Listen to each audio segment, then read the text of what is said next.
At a family dinner, she declared, "My ex will always be part of my life. If you don't like that, don't marry me." Everyone stared at me. I just said, okay. By the next week, invitations were canceled, and she realized the marriage was too... It all came to a head at a Sunday dinner. One of those tense pre-wedding family gatherings where two tribes who have nothing in common are forced to pretend they're about to be joined for life. My parents, a quiet, traditional couple who have been married for 40 years, were on one side of the table. On the other side were my fiancée, Clara's parents, a pair of retired therapists who spoke in a language of pop psychology and believed every boundary was a suggestion. And in the middle of it all was Leo. Leo was Clara's ex-boyfriend. But to hear her and her family tell it, he was more like a spiritual brother, an essential part of her personal ecosystem. He was at every holiday, every birthday, every dinner. He had a key to her parents' house. He was the constant smug ghost at the feast of our relationship. I'd made my feelings about him clear from the beginning. I'm not a jealous man, but I believe in boundaries. I believe a past relationship should be in the past, not sitting at your dinner table making inside jokes with your future wife. My objections were always met with the same condescending lecture from Clara and her parents about my possessive masculine tendencies and my inability to embrace a more fluid, modern concept of family. They treated my traditional values like a charming but ultimately primitive character flaw. I went along with it, not because I was a simp, but because I was playing the long game. I wanted to see how far she would push it. I needed to know if the foundation we were building on was solid rock or just sand. The topic of the wedding seating chart came up over dessert. My mother, a woman who speaks her mind with a quiet but firm dignity, had a simple question. "Clara, dear," she began, looking at the draft of the chart. "I see you have Leo seated at the main family table, next to your aunt. I was just wondering if that was the best place for him. Perhaps one of the friends' tables would be more appropriate?" The air in the room instantly went from chilly to arctic. Clara's mother put her fork down with a clatter. Clara herself flushed a deep, angry red. "My mother is just concerned about optics, Clara," I said, stepping in before she could explode. "Having your ex-boyfriend at the family table might send a confusing message to our guests." Clara turned on me, her eyes flashing. "A confusing message? The only confusing message here is that you and your parents are still living in the 1950s. Leo is my best friend. He is family. He was a part of my life long before you were, and he will be a part of my life long after. Well, he will always be a part of my life." Her father chimed in then, his voice dripping with condescension. "Ben, we've talked about this. Your rigid definitions of relationships are what cause insecurity. Clara and Leo have a beautiful, evolved connection. You should be celebrating that, not trying to control it." It was a perfectly executed 2-on-1 attack, with her mother nodding in solemn agreement. They had been practicing this kind of psychological maneuvering for years. But this time it was different. This time, my parents were there, watching this woman and her family treat me and our impending marriage with such casual, arrogant disrespect. Clara, feeling emboldened by her parents' support, decided to press her advantage. She stood up, her hands on her hips, and delivered the line that would bring the entire charade to a crashing halt. She looked from my mother to me, her voice loud and clear for the entire room to hear. "Let me make this perfectly clear for everyone. My ex will always be a part of my life. He will be at our wedding. He will be at our children's baptisms. He will be at our holidays. That is a non-negotiable fact. If you don't like that, then don't marry me." The ultimatum hung in the silent room. It was a declaration of war. Everyone stared at me, waiting for my reaction. They expected me to argue, to plead, to back down as I had done so many times before, just to keep the peace. Clara had a smug, triumphant look on her face. She thought she had me trapped. I didn't say a word for a full minute. I looked at her, standing there in all her defiant arrogance. I looked at her enabling parents, nodding in approval. I looked at my own parents, their faces a mixture of shock and quiet dignity, and then I looked back at her. The long game was over. She had just shown me the final stress test results, and the structure was condemned. I gave a slow, deliberate nod. "Okay," I said. The word was so quiet, so devoid of emotion, that it seemed to confuse her. "Okay?" she repeated, her tone mocking. Okay, you'll behave? Okay, you'll stop being a jealous child? No, I said, standing up from the table. I folded my napkin and placed it on my plate. Okay, I won't marry you. I turned to my parents. Mom, Dad, we're leaving. And without another look at Clara or her stunned, speechless family, the three of us walked out of the house and out of their lives. Update 1. The drive home with my parents was silent for the first 10 minutes. My father just drove, his eyes fixed on the road, his hands gripping the steering wheel. My mother stared out the window. I think they were waiting for me to break down, to show some sign of regret or heartbreak. But I felt nothing but a profound, almost surreal sense of peace. The weight of a 5-year charade had just been lifted from my shoulders. Finally, my dad spoke, his voice low and steady. Are you sure about this, son? I've never been more sure of anything in my life, I said. My mother turned around from the passenger seat. There were no tears in her eyes, just a quiet, fierce pride. Good, she said. She was not the one for you. We were just waiting for you to see it. When I got back to my own house, the house I had bought, the one Clara had been living in for the past 2 years, my phone was a war zone. Dozens of missed calls, a flood of texts from Clara, her parents, her friends, even from Leo himself. They ranged from furious to confused to pleading. Clara, what was that? You just walked out? You can't be serious. Clara's mom, Ben, you have deeply hurt our daughter. You need to come back and apologize immediately. Leo, dude, what the hell is your problem? You're blowing this way out of proportion.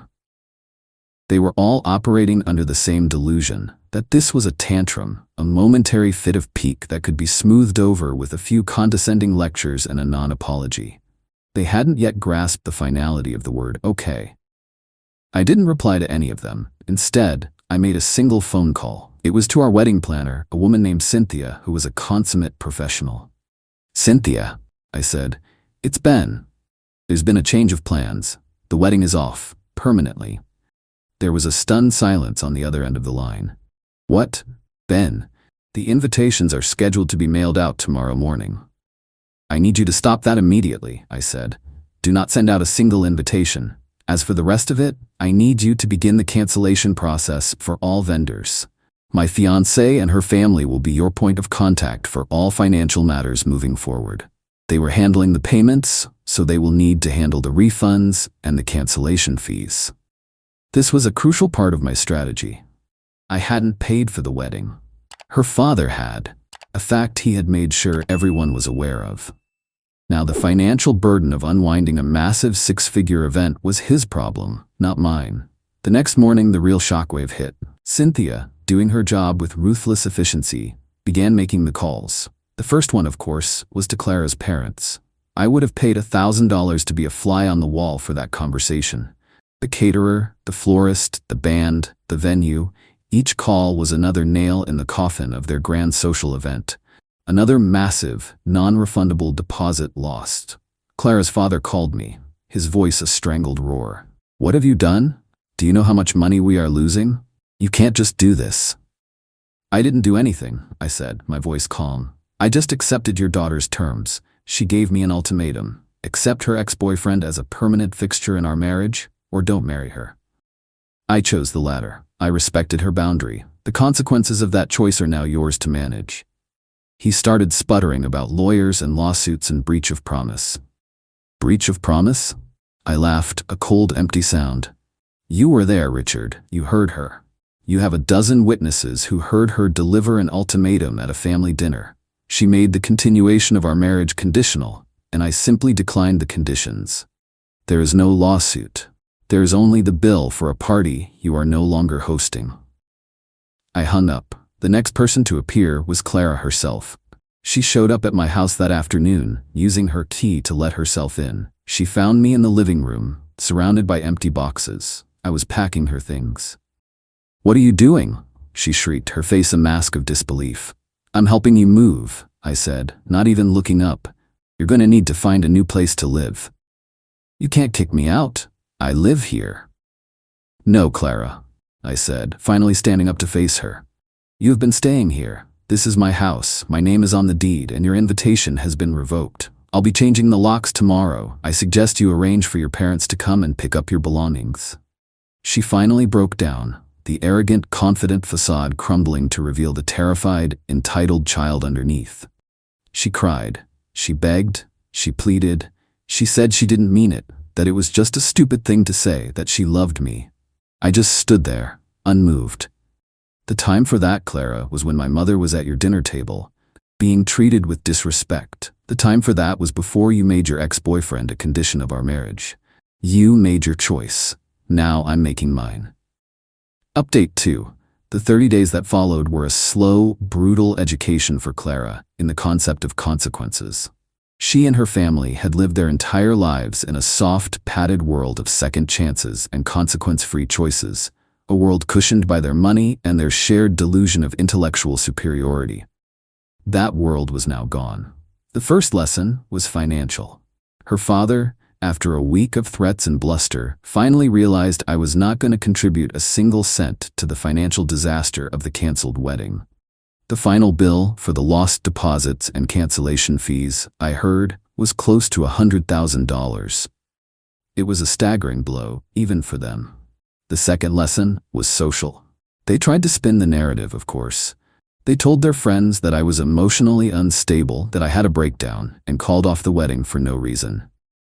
But the story was too good, too juicy. A dozen people had been at that dinner. The story of Clara's ultimatum and my quiet, final acceptance spread like wildfire through their social circle. She wasn't the victim. She was the arrogant fiancée who had overplayed her hand and lost everything. Clara, after being forced to move out of my house, had to move back in with her parents. The atmosphere in that house, I was told, was toxic.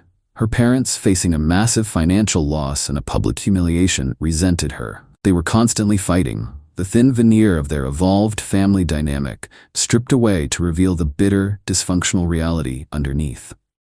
Leo, the ex-boyfriend, the man who was so essential to her life, proved to be less than useless in a real crisis. He was a fun accessory for a woman who had a stable, successful fiancé. He was not interested in being the support system for a broke, unemployed, and emotionally volatile single woman. He slowly, quietly began to distance himself. The constant calls and texts stopped. He was busy. He had other plans. He was, in the end, just another fair-weather friend. While her world was burning down, I was quietly rebuilding mine. I took a 2-week trip to Europe, a trip I had always wanted to take but had put off because Clara had no interest in it. I came back feeling refreshed and clear-headed. I focused on my work, landing the biggest project of my career. I reconnected with friends who had drifted away, friends who had never liked the person I became when I was with Clara. I didn't date. I wasn't interested. I was enjoying the peace, the quiet, the freedom of a life that was entirely my own, a life where I didn't have to constantly navigate the emotional minefield of another person's insecurities. The final and most satisfying lesson for Clara came about 6 months after our breakup. A major architectural journal published a feature on a historic theater I had spent the last 2 years restoring. It was a huge honor, the pinnacle of my career so far. The article included a gala event celebrating the reopening of the theater, an event attended by the mayor and some of the most influential people in the city. There was a picture of me standing on the stage accepting an award for the project. Final update: it's been a little over a year since that Sunday dinner. My life has moved on in ways I never could have imagined. My company has grown, and the success of the theater project has opened doors I never knew existed. I sold my old house and bought a beautiful loft downtown, a place that is entirely me, all clean lines, exposed brick, and industrial steel. I started dating again about 6 months ago. Her name is Sarah. She's a doctor.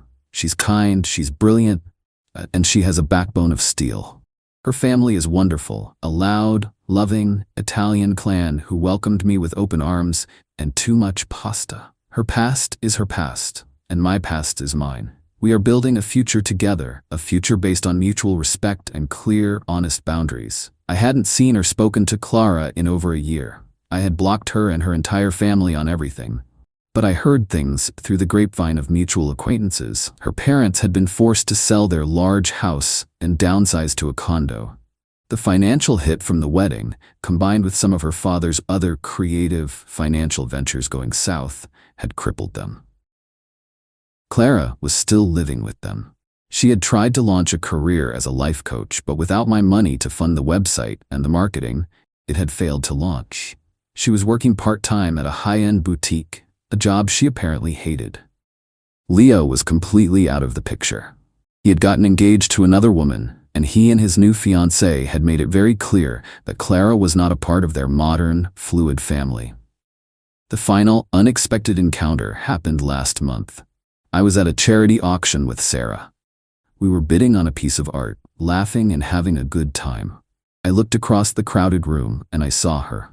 She was there as a volunteer, one of the people in black aprons serving champagne and clearing plates. She saw me. She saw me with Sarah, a beautiful, successful woman, laughing at my side. She saw me looking happy, relaxed, and completely, utterly indifferent to her existence. Her face, for just a fraction of a second, crumpled. The mask of bored resentment she was wearing slipped, and I saw a flash of pure, unadulterated regret. She turned and disappeared into the kitchen before I could even register the moment completely.